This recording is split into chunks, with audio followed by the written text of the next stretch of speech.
Благодарам, председател.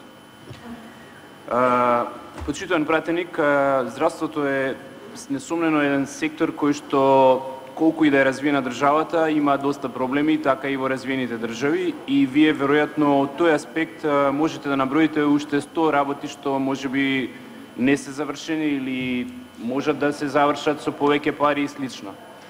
Меѓутоа, да се биде влада која што ништо не инвестирала, која што немаше изградено или реконструирано една здравствена установа, која што немаше купено ни еден апарат за македонските болници и која што имаше двојно помалку средства за превентивни и за сите други здравствени програми, и сега да критикувате се што се направило во здравството во изминатиот период од А до Ш, без ни една работа да потенцирате дека може би била добра, се вика политичка хипокризија.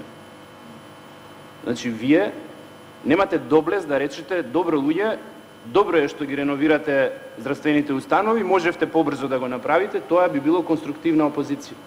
Вие земавте и сплукавте се живо што се направило, 40 милиони евра се инвестирани во реконструкција на здравствени установи низ цела Република Македонија, вклучително и во вашиот роден град. 95 милиони евра опрема купивме, господине Менде Димински. Колку опрема купивте вие? Ако и вие купивте 95 милиони евра, ќе беше 190 милиони евра опрема купена во Македонија и се ќе беше ново. И сакам да ви кажам дека тоа што не знаете да ги најдете парите што се за клиничкиот центар во Скопје и клиничката болница во Штип е ваш проблем. Тие се во буџетот и ставени се. И на бордот на Банката за развој при Совет на Европа на 24 јануари ќе биде изгласан новиот заем од 97 милиони евра за финансирање на клиничкиот центар во Скопје, комплетно нов клинички центар во Скопје и клиничката болница во Штип. Ете таму се парите. Значи пари има обезбедено и тоа под исклучително поволни услови, и овие два објекти ќе бидат реализирани така како што е кажано и предвидено во буџетот. Истото се однесува и на останатите податоци кои што вие така лесно, со една многу голема леснотија, сите ги исплукавте и кажавте ништо не е направено во здравството и се сега не чини, а порано се беше добро.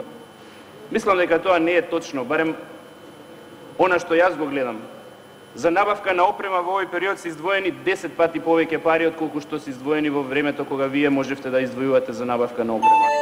Но дајте еднаш да прекинеме и да издвојуваме сите кога имаме шанса да помогнеме и во здравството и во другите области, наместо да викаме дека се не чинело и сега зашто доцните 6 месеци или зашто 5 центарот доцнел. Па 5 центарот вие не знаевте ни зборот 5 центар што значи. А не да ви текне нешто да градите. Господин Диневски, Менде има контрреплика. Повелете.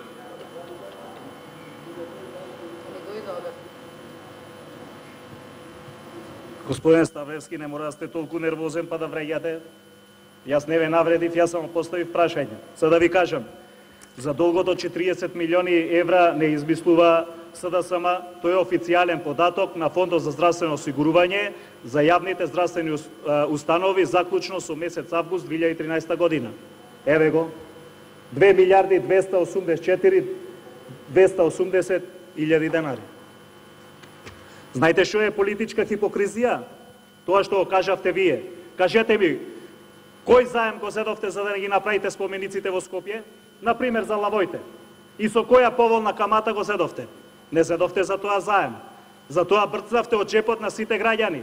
Ама за реконструкција на јавните здравствени установи 23 милиони евра. За изградба или реконструкција на нов клинички центар 97 милиони евра. Заем. Бил со поволен кредит. Кажете ми, за сите споменици за Скопје 2014, зашо зедовте кредит? За ништо.